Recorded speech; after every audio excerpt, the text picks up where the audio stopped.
Hello and welcome to the Genuine Learning Blog. My name is Melissa Galasso, and today we're going to talk about kind of a unique new report that was issued by COSO.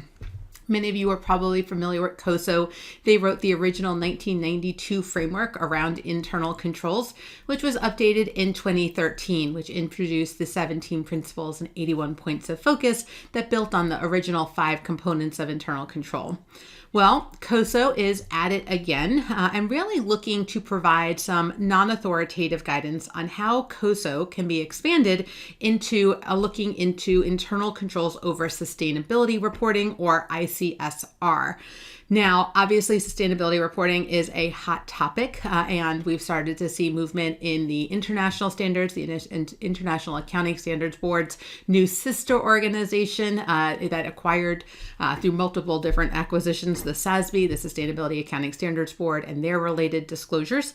We've seen a big movement around ESG, sustainability, whatever term you want to use. ESG is the environmental, social, and governance, which has a lot of overlap with sustainability.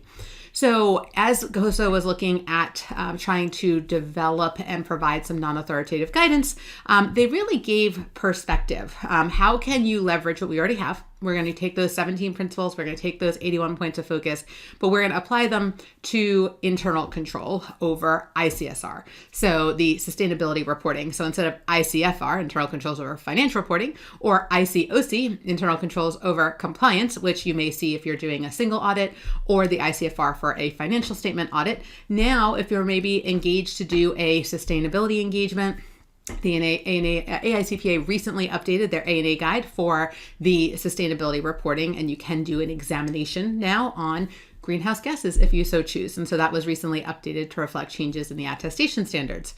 So if you are engaged, or if you're an organization and you want to develop internal controls around sustainability, there really wasn't a lot of guidance out there.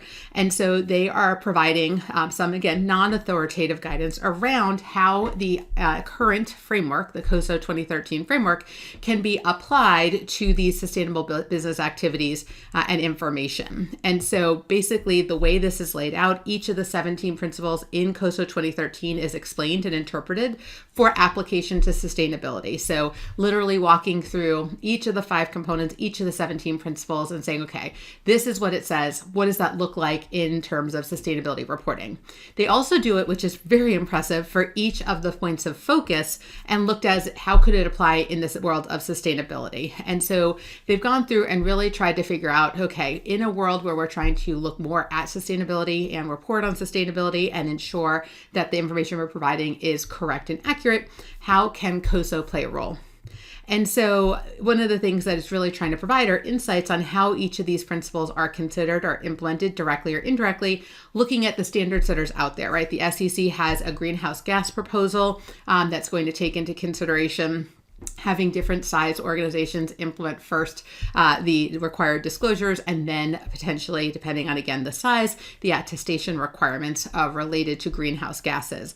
The International Sustainability Standards Board, which again is going to house what was recently or formerly known as the SEC-GHG, the Sustainability Accounting Standards Board, is a sister entity to the International Accounting Standards Board. And so we're seeing a movement both here in the United States as well as overseas around this reporting. Well, how do we ensure this reporting is correct and accurate? So as a result, they do provide various case studies showing how you could develop this, how you can document your internal controls with respect to sustainability. So this is something new. It's growing in more attention, and we wanted to bring it to you so that if you have an interest in this area, I actually taught a course the other day that was around sustainability, and there was a younger gentleman who was super excited about it and said that, that really is what he's looking forward to in the future of audit. Maybe not so much those financial statement audits or those compliance audits, but he really got that keen interest in a sustainability audit. And so kind of a fun look forward in our profession.